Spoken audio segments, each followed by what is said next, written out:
Olá, gente bonita! Mais uma vez, Marilene de Jesus aqui com vocês, falando sobre violência doméstica, no quadro Por Todas Nós. E hoje nós estamos aqui com uma presença nova, já deu para perceber, né? Estamos com o mestre e doutor Arthur Fontes, especialista na área civil e empresarial. E nós vamos estar falando sobre um assunto muito interessante que eu tenho percebido que tem atingido muitas mulheres. Elas não têm muito saber como lidar com essa situação. Nós vamos falar sobre alienação parental, tá? Mas antes disso, eu sempre tenho aquele avisinho muito legal para vocês. Curtam o vídeo, tá? Dê aquele like legal, compartilhem, passem adiante, é super importante essas informações. Vamos exterminar com a violência doméstica, tudo bem? E também não esqueçam de assinar o sininho e se inscrever no vermelhinho, tá legal? Vai estar lá embaixo.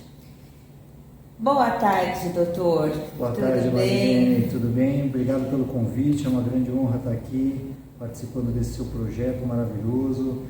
Te acompanha aí há muitos anos, né, Maria? Eu vou até pedir licença um pouco, doutor. Eu esqueci de fazer só uma observaçãozinha. O doutor Arthur Fontes, ele foi meu professor na faculdade de Direito. É um grande amigo meu e foi um dos meus melhores mestre, até hoje eu chamo ele de mestre, né? Aprendi muito com ele e espero que vocês possam pegar para vocês também. Legal, que bom, Mário. Fico muito feliz de fazer parte desse projeto, como eu falei, né? Tenho acompanhado aí esse trabalho maravilhoso, tão elucidativo aí para as mulheres, né? Que passam essas situações tão complicadas, né? E a gente poder contribuir é sempre um grande prazer. Como o doutor mesmo sabe que eu mesma já passei, né? E levava as broncas suas, né? E pude compartilhar e te auxiliar, isso. Mesmo à distância, né, Maria? Foi o advogado que me deu todas as coordenadas do que eu deveria fazer no momento. Foi o doutor Arthur, o meu professor, meu ex-professor e amigo. Então, para quem estiver passando por esse tipo de situação, aproveitem, gente. É um recadinho que eu deixo para vocês. Legal, Mário. Vamos lá. Bom, doutor, em primeiro lugar, eu vou fazer uma perguntinha assim bem informal. Pode falar assim em curtas palavras. O que o doutor pensa da violência doméstica? Só rapidinho. Isso infelizmente é um câncer, né, Mária? É um problema social muito grave, né? Tendo em vista que hoje, né, a gente tem tanta informação, né, tanta já a cultura, né, de que informação de que é um crime, que é algo covarde, que é algo cruel, e as coisas ainda acontecem, né? E é curioso, eu conto essa história inclusive nas minhas aulas, né? De uma vez eu fui fazer, vou tentar contar rápido, né? Eu fui fazer um divórcio amigável de um casal conhecido meu, né? Eles eram zeladores, era um casal de zeladores do prédio de um amigo meu, e eu conheci eles desde a minha infância. E aí eu fui procurado por eles, né? Para poder fazer o divórcio, e aí eu falei que eu faria só se fosse amigável, né? Porque eu era amigo dos dois, e isso é possível, né? Que se o divórcio é amigável.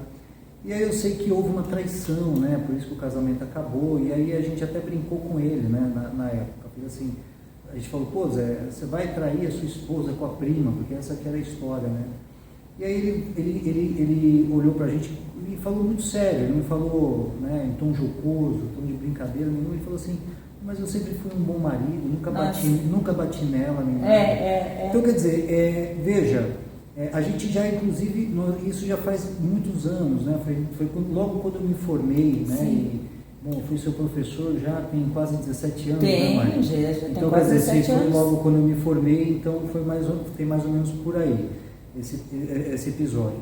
Então, eu tô querendo dizer o seguinte, que a gente já passou por essa transformação cultural até, no sentido de que o homem não bater na mulher, né, não agredir a mulher, naquela época era tão a favor. Isso, né, como se ele fosse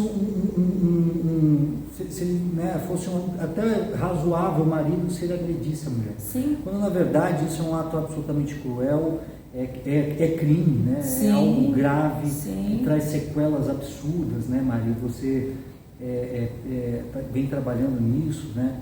A ponto da gente chegar a ter uma legislação extremamente protetiva. Eu ainda acho que essa lei podia até, a Lei Maria da Penha, ela podia até já ganhar em contornos de mais severidade aí, né? Ser uma lei mais incisiva, porque ainda assim a gente encontra ainda episódios, né? Quer dizer, mesmo o homem preso muitas vezes, né, nesses recrudescimentos, essas possibilidades de saída da cadeia, ele sempre volta a praticar o crime, né? Então perceba que é algo muito mais além. Né? Inclusive, falando do agressor, né, que sai da cadeia, na Lei Maria da Penha traz especificamente que quando ele sai, a vítima tem que ser avisada e o agressor tem que usar tornozeleira, visto que uma tornozeleira sai em torno de 250, enquanto que um preso sai em torno para nós de 2.500. A vítima não é avisada, é pega de surpresa e é raro os agressores que usam tornozeleira. E os que usam, eles não respeitam. Mesmo com tornozeleira, eles vão até o local, fazem escândalo. Quando a tornozeleira apita, eles pegam e saem do local. Bom, já explanamos um pouquinho do assunto, agora bora lá falar sobre alienação parental. Doutor Arthur, o que se entende por alienação parental? Bom, vamos lá, Mari. Na verdade, assim, né, o que seria a alienação parental? A alienação parental é uma prática, né, que ocorre, a gente poderia dizer até desde sempre, né? Por quê? Veja, quando você tem uma relação amorosa com alguém, né, um casal, né, estão lá casados, eles possuem filhos, né? E muitas vezes, né, quando essa relação está chegando ao final, está perto do fim, com desgaste, né, tudo caminha ali aparentemente por um término de relação, né? Sempre é difícil a gente encontrar um casal que termina de uma forma tranquila, amigável, né? Sempre tem, né, os rancores, os resquícios ali de atrito entre aqueles dois casais. E por vezes até, né, é comum que numa separação um não queira o término da relação, um ali insiste, inclusive muitas vezes é isso, né, que acaba acarretando a própria violência, né? Sim. Mas vamos tirar o assunto da violência agora, vamos falar especificamente da alienação. Por quê? A alienação parental ela acaba sendo, de uma forma, né, até mais para a gente conseguir entender, uma forma de uma violência psicológica, depois a gente pode até explicar melhor isso, contra os filhos, né, para atingir a outra parte, né, o outro genitor que a gente fala, né? Quando a gente fala genitor, é pai e mãe, né? Então, veja, a alienação parental, uns chamam até de síndrome, né, mãe? Síndrome da alienação parental, né? Os psicólogos falam isso. Eu sabia, síndrome da alienação parental. Os psicólogos, eles falam que essas posturas, essas condutas, né, e o que é alienação parental? Vamos tentar explicar aqui.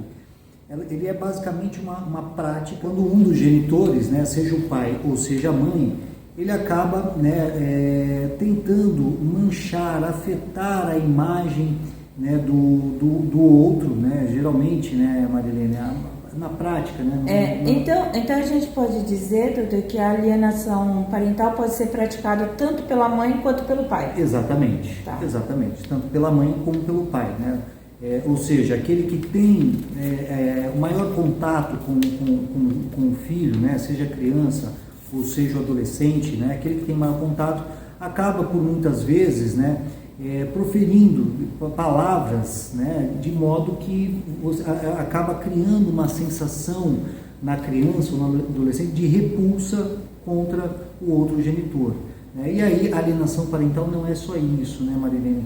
A lei que estabelece, a lei 12.318, que estabelece, que cria lá a figura jurídica da alienação parental, ela fala, né, por exemplo, o que seria alienação parental? tentar desgastar a imagem do outro genitor para a criança ou adolescente, ou criar mecanismos de dificuldade de visitas, né, ou até mesmo proferir palavras ofensivas contra o outro genitor, que mais? Mudar de domicílio sem comunicar, exatamente para tentar afastar a criança do convívio do outro. Por exemplo, uma viagem sem avisar para um local distante, também isso entra? Veja, a viagem por si só não, né, Marina? Por exemplo, vou viajar, né? E aí a pessoa retorna. Agora, mudar de endereço, a gente não precisa nem uma viagem, é uma simples alteração de endereço, sem comunicar. Por exemplo, você sabe disso, né? Eu tenho 2 filhos com 2 mães diferentes. Né? Eu tenho com elas, né, junto com elas, eu tenho a guarda compartilhada dos meus filhos. Vamos supor que porventura, né, inclusive uma delas, né, chegou até, vou até confidenciar isso, né, algo muito íntimo, muito particular, mas eu acho que vale. Mas é interessante como exemplo, isso. Exato. E aí a família dela é do interior, né? De uma delas a família é do interior. E aí eu me recordo que ela chegou, quando a gente estava prestes a se separar, ela falou assim, eu vou pegar o nosso filho e vou para a minha cidade. Ainda falei para ela, pessoal, você toma cuidado, que isso é uma prática de alienação parental. Quer dizer, você mudar de cidade, mudar de cidade com o claro intuito, né? Com a intenção de tentar afastar ou dificultar o meu convívio com meu filho. Graças a Deus ela foi demovida da ideia, né? Mas ela desistiu, mas essa daí seria uma característica, ou até mesmo, por exemplo, eu sei onde eles moram, aí eu bato lá amanhã, quer dizer, mudaram de endereço, não sei para onde foi, né? Então veja, Mari, todas essas condutas que de alguma forma tentam afastar a criança ou adolescente do convívio do outro genitor, né? Do pai ou da mãe. Eu falo do pai porque geralmente a guarda acaba ficando sempre mais com a mãe, né? Mas isso pode acontecer contrário. Eu recentemente fui consultada agora por uma cliente minha que ela relatou a seguinte situação: ela se separou do marido, foi ela que quis separar, né? O marido aceitou, foi embora, mas aceitou com aquele ressentimento, né? E aí o que acontece? Eles têm um casal de filhos, um menino com 9, a menina com 3. E aí o que acontece?